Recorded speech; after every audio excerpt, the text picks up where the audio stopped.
everybody! In today's lesson, we are going to study modal verbs. Modal verbs have different types and different modal verbs, and they have different meanings.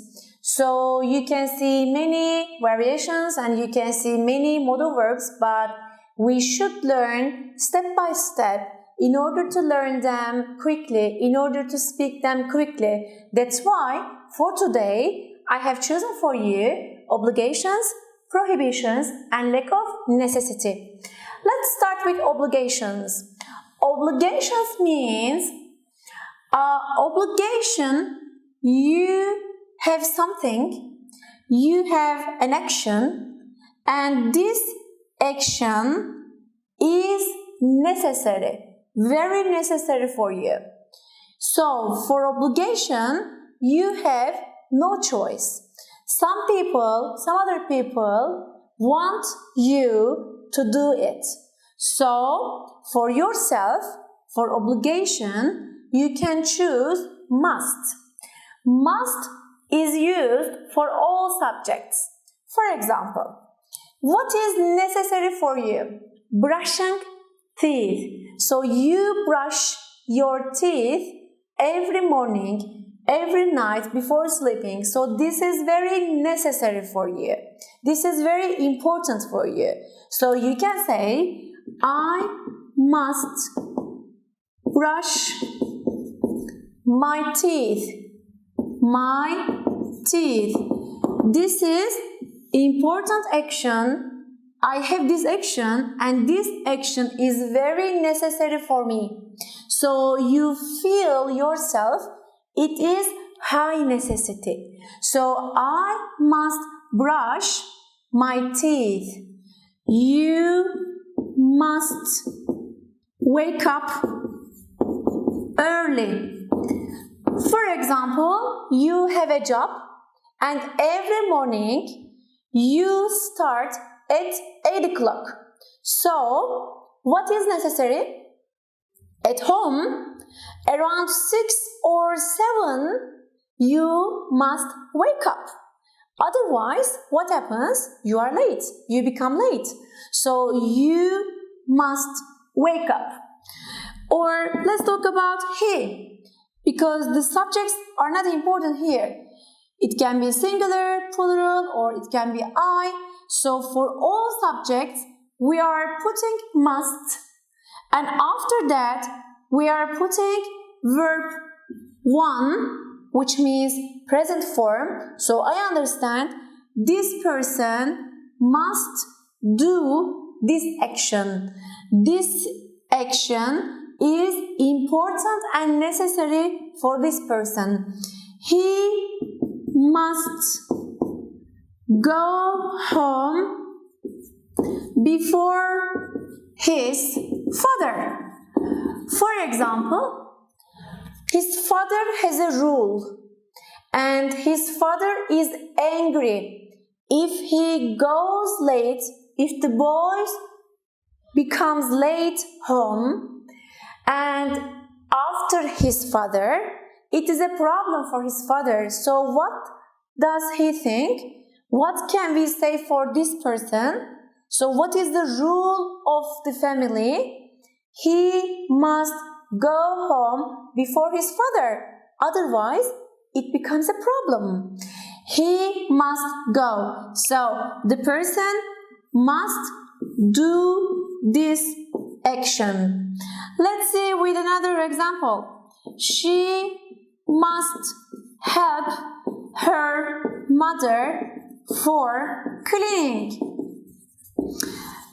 For instance, they live in a house and they are a big family and the house is very big, so mother has some problems about cleaning. So what does she feel? What is necessary for her? She, let's see, Ayşe.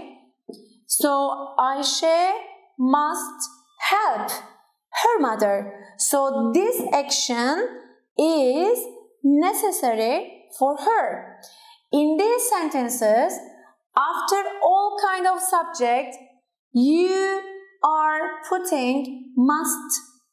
And then after must, after this modal verb, you are putting verb present form. Verb 1. I must brush. You must wake up. I must wake up. She must wake up. So for she or he, you never say wakes up. We don't say it. For modals, we are not saying S. We are not saying ing. They are tenses. Tenses are different. Modal, after modal, present form is totally enough. So, for those subjects, after must, verb 1 is enough.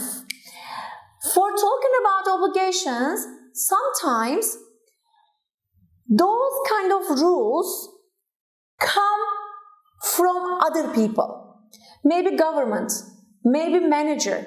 So this rule is very, very important and you have no choice to choose. You have no option. Let's see. In that case, what we use? We use have to. For example, I have to pay bills. Electricity bill or water bill, because it is a rule in Turkey. You use electricity, you use water, and then you pay money. If you don't pay money, it becomes a huge problem. So when you say have to, you have no option to choose. If you want to pay, you can pay. If you don't want to pay, you don't pay. No, nobody asks your opinion. I have to pay. Let's see, for plural. People have to pay bills. In Turkey, it's a rule. People have to, there is no option. They have to pay. Again, verb 1. People have to pay bills. It is a rule from the government. For example, if we are talking about he or she, a bit different. She has to or he has to. Let's give an example. She has a job and her manager says you have to be here every morning at 8 o'clock. So for her, in order to talk about her, we can say she has to be at work at 8 o'clock. 8 a.m. Let's say 8 a.m. in the morning. He has to go to the office at blah blah o'clock. So he has to do this action. This is the verb 1. She has to do this action. This is the verb 1. For I, you, they and we, all the time we choose have to. For example, I have to go. You have to go. They have to go. We have to go. So this is a very important and this is very important necessity for those people. For he, she and it becomes has to. But all the time after have to and has to, you must use present form. You must use verb 1. So, in English, while we are talking about obligations, we choose must or have to structures. Sometimes you can use both of them. You can choose one of them, doesn't matter. Either have to or must. But when you think about the obligation degree, if it is a very important rule and it comes from outside, from other people, from other authority. For example, from your father, from your manager, from the government, you have no choice. You must do it. So you can choose have to and has to. But if you want to choose, if you have some little option to choose, you can use must.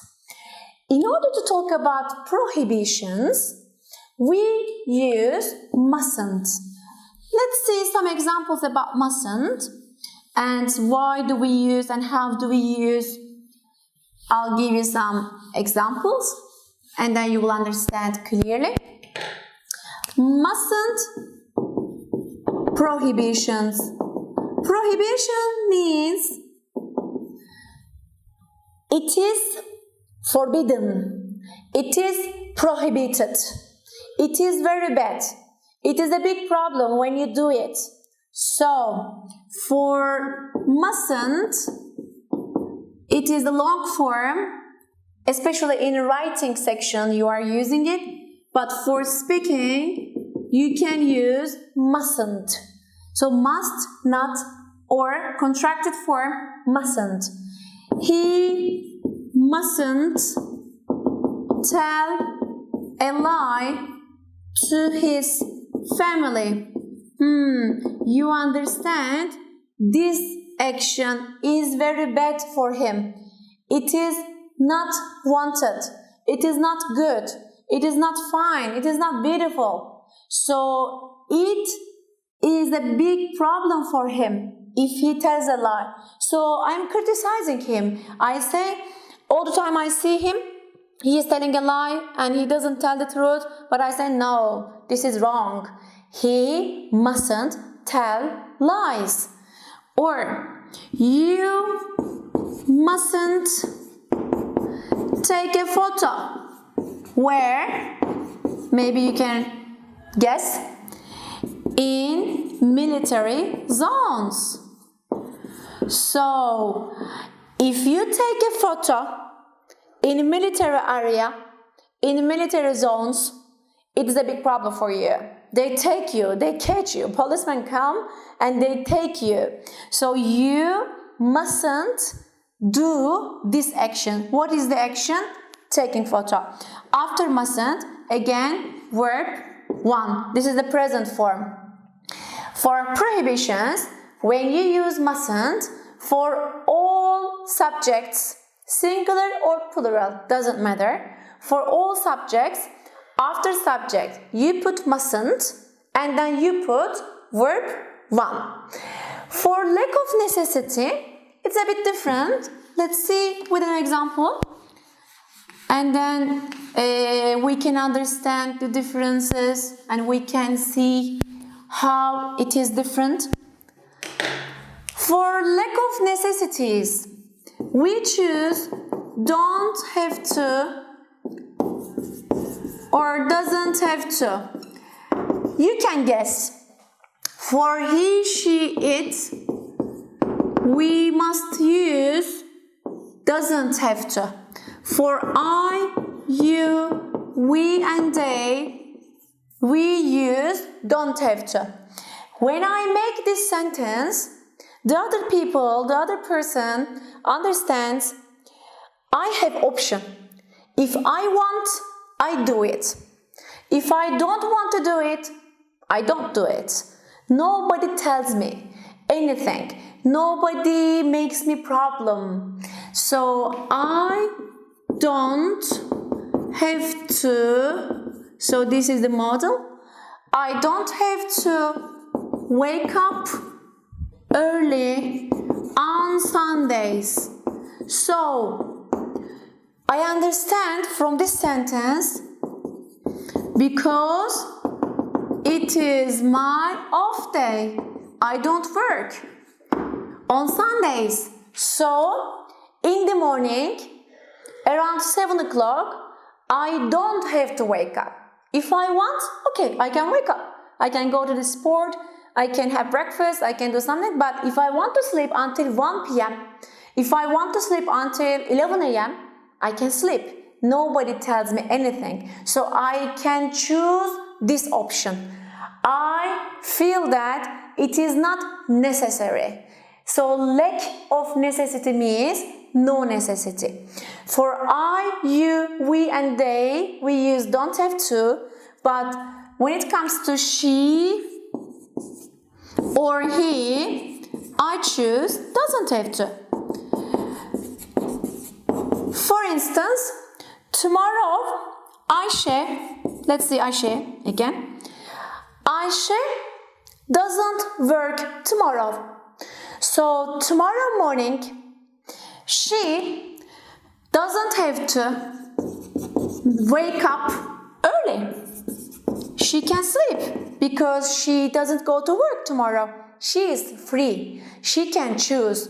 If she wants, she can wake up. If she doesn't want, she doesn't have to wake up. So when I say don't have to and doesn't have to, I should understand this action is not necessary. I can choose. I have options to choose. For modal verbs, for today, obligations and prohibitions and lack of necessities are like this. And if you have further questions, if you have some ideas to ask me and some questions to ask me, you can send me messages so I can reply you pleasantly. Thank you so much for listening to me. Hope to see you in another lesson.